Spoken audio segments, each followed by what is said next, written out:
और 20 में तोड़िया के उत्पादन में भारत का विश्व में कनाडा और चीन के बाद तीसरा स्थान था।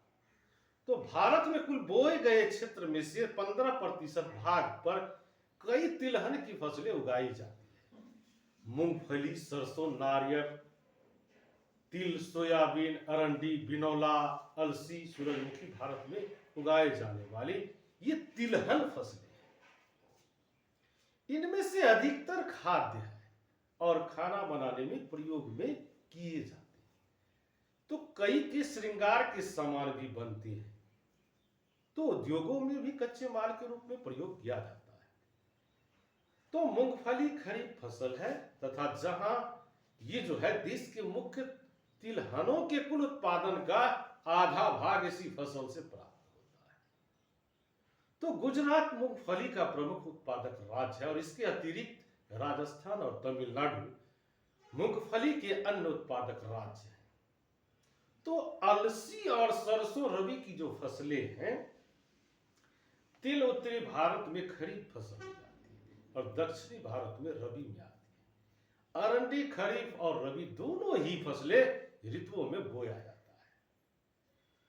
तो चाय भी इसके अंतर्गत आ जाएगी। चाय भी जरूरी है, जो कृषि की बात हो रही है।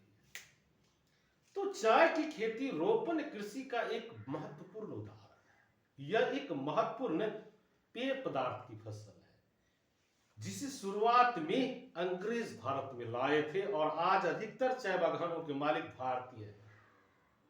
तो चाय का पौधा उष्ण और उपोष्ण कटिबंधीय जलवायु, ह्यूमस तथा जीवांश युक्त गहरी मिट्टी तथा सुगम जल निकास वाले ढलवा क्षेत्रों में भली भांति उग सकता है और उगाया भी जाता है।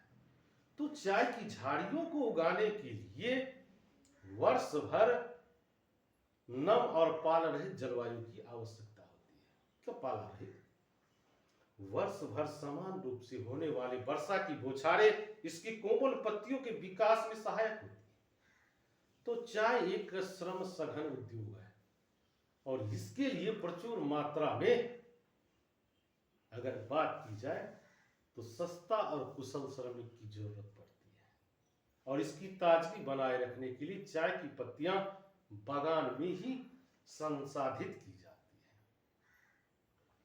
तो चाय के मुख्य उत्पादक देशों में आसाम, पश्चिमी बंगाल, दार्जिलिंग, जलपाईगुड़ी जिलों की पहाड़ियां, तमिलनाडु और केरल है। इसके अलावा हिमाचल प्रदेश, उत्तराखंड, मेघालय, आंध्र प्रदेश और त्रिपुरा आदि राज्यों से भी चाय उगाई जाती है। तो 2020 की यदि बात करें तो भारत विश्व में चीन के बाद दूसरा चाय उत्पादक देशों में इसकी गिनती थी। अब बात आती है कॉफी की। कृषि में सारे चीज आते हैं कि कैसे उगाया जाता है और कैसे इसका व्यापार संभव है। तो भारतीय कॉफी अपनी गुणवत्ता के लिए विश्व विख्यात है, इस बात पर। और हमारे देश में